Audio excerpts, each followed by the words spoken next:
US President Donald Trump sought to position himself as the Republican Party kingmaker, telling party donors he will help them win seats in 2022 congressional elections, but shed no new light on whether he will seek a second term in 2024.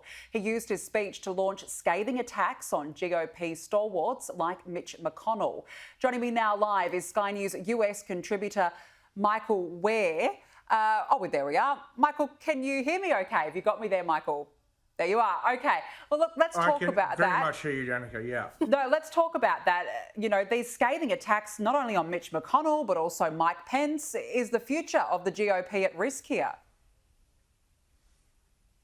Well, this weekend was a glaring illustration of the dynamics at play inside the Republican Party that are at risk of tearing it apart. So this weekend, the Republican National Committee, the RNC, held a high donors meeting. It's usual after an election, a presidential election, and after a defeat, it's normally a period of reflection. But here's the modern world for the Republicans. They held the retreat in and around Donald Trump in South Florida.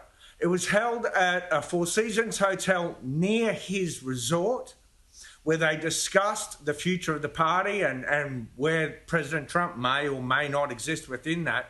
And on the last night of the retreat, they went to the former president's Mar-a-Lago resort, where the president gave this speech. And as you say, he attacked his former vice president. He attacked the Senate Majority Leader. He said he's going to help them win back the House in 2022, but really just went into a list of grievances. Said the coronavirus vaccine should be called the Trump scene.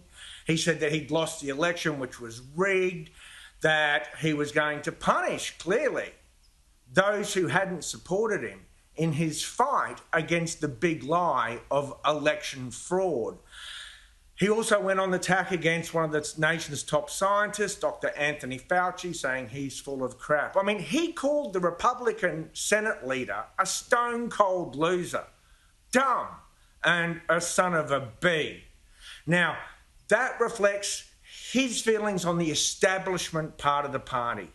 Whereas what's still in the big question is that Trump base going forward, just how much influence is it going to have? And the fact that the RNC wanted to be near Trump, but not with him, and yet include him right at the end, indicates how precarious the path forward is for the establishment part of the Republican Party. And let's not forget, there's competing fundraising going on within the party. President Trump is raising his own war chest in competition with his own party's political war chest. In fact, his lawyers wrote the Republican Party a cease and desist letter telling them to stop using the president's image to try and raise money.